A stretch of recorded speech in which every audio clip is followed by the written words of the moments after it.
kroket pastel isi singkong. Wow, tumis bawang putih, bawang merah, masukkan singkong, kaldu bubuk, garam, saus tiram, diaduk-aduk, lada bubuk, air, dan daun bawang. Ditutup dan masak hingga matang. Untuk kulitnya, campur tepung, garam, diaduk-aduk, margarin, lalu diaduk sampai gembur ya teman-teman. Masukkan 1 butir telur, minyak goreng, aduk kembali.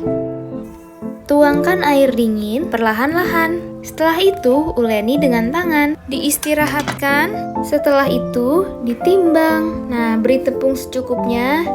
Adonannya dipipihkan. Seperti ini. Diisi deh. Kemudian dibentuk. Nah, tutorialnya sudah pernah saya share di video sebelumnya. Ini udah jadi, kemudian digoreng. Untuk sausnya, lanjut part 2 ya.